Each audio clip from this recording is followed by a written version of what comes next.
South Africa marks another historic moment today in its constitutional democracy. The South African Sign Language Bill is expected to be signed into law by President Cyril Ramaphosa. This will pave the way for the recognition of the South African Sign Language as the 12th official language in our country. Ziniko Mhlaba is in Soweto following developments there. Ziniko, good morning to you. So, how's the feeling on the ground given this milestone? In fact, the president announced it yesterday as he was addressing the BRICS political parties dialogue. How's the feeling on the ground in Soweto where you are? Well, Xoli, from what we've gathered so far from the school authorities we've been engaging with since we got here, they're telling us it's been a very long road for the education sector, especially in terms of getting the language recognized as one of the official languages. From what I'm understanding, as far back as 2015, that's how they've been involved in this particular process. So let's just get a sense. We're at Sizwile School for the Deaf in Dobsonville in Soweto, southwest of Soweto. This is a school for children who have challenges when it comes to hearing.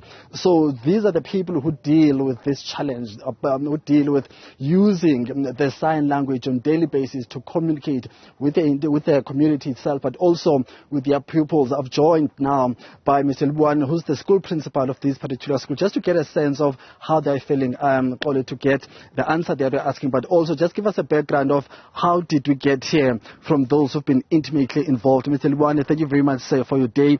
A very, very important day for South Africa, but especially for the team working in this particular space. Good morning. Yeah, that's fine. Good morning. We are so excited as a school, as a community of deaf people. It has been a long way. Indeed, we started with this in 2015. When you check from 2015 up until today, it has been a very long way. But at the end, here we are, our president, our ANC government decided to do what it was meant to happen for us as deaf community. Today, we are all happy. We know that our South African Sign Language is given the status just like any other language in the country.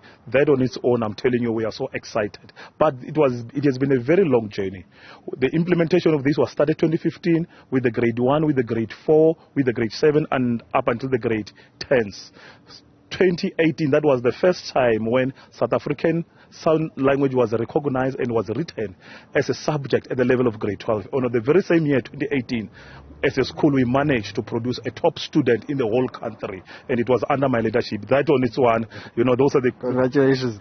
Thank you very much. We are so excited. You could see even when you're talking to me. I'm so happy. The parents, since from in the morning, people, they've been phoning me. So many role players, stakeholders, they've been phoning me, congratulating us, telling us that no, principal, at long last, SASL is a language, and that on its own doesn't come easy. It was through the community, it was the SGB, everyone. I'm so excited. I mean, talk to us about the difference you think this will make.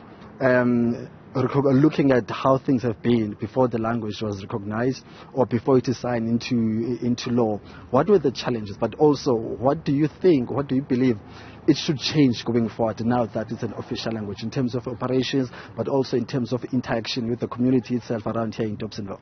Yeah, you see, one thing which I am expecting our government to start doing now is to make sure that all deaf people must be treated equal, just like any other people who are speaking South African Sign Language. You see, when you go to the courts, you don't find people who will have to interpret. When you go to all government departments, it's my wish to find those people, not deaf per se, but those who can sign the language. I'm expecting from today moving forward, each and every government department, we must start there, must have someone who knows the language. Because the population of these deaf people in our country, last time I checked the stats, it was plus or minus 600,000 people in our country. And they are all scattered all over the countries.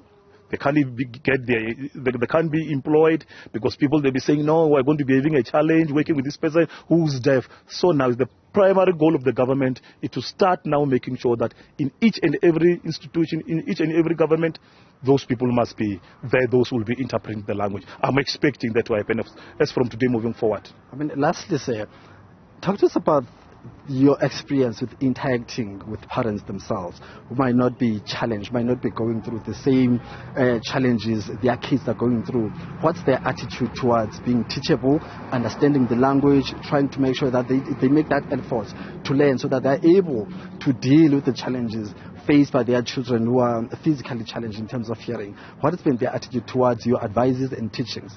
Yeah, the advice it will be all parents who have got deaf learners must be taken through with South African Sign Language. Because one thing which I have learned, we are in Soweto, but majority of our parents, they're not coming from this area. As a school will open Saturday classes, and you find that those parents doesn't even have money to travel from wherever where they are staying to come and learn South African Sign Language. And that on its own, it poses a challenge to us as a school. You give learners a homework to go home and do it at home.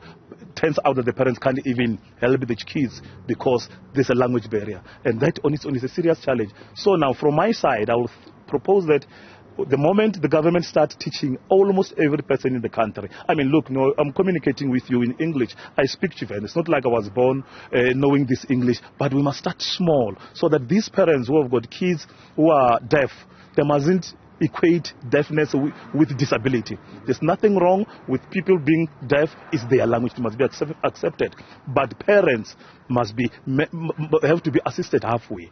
And who must assist them is government. Like I said, our kids, our parents are not from this area. Yeah. They are from far. We do have Saturday classes. Yes, those who are keen, those who have got money, they do come and attend our class. I'm talking about Saturdays. Yes. But you think of those who doesn't have money. Yeah. It poses a challenge on its own. Thank you, Principal, there for your time. So we'll try to reach out to the parents and get their sense and also get their experiences. So that's Principal Mwane of Sizwile School for the Deaf here in Soweto, in Dobsonville, just sharing his knowledge, his experiences with dealing and communicating with various communities, but also talking about the importance of making sure that now government is able to roll out teaching, and also making sure that the sign language is accessible and people are able to take up that sign language so that they're able to understand. So that's it from us, Oli. For now, we do have the SGB in around us, but also try to speak to parents who are around here at the school later on. Live in Soweto there, Ziniko Mhlaba. Thank you very much. All right.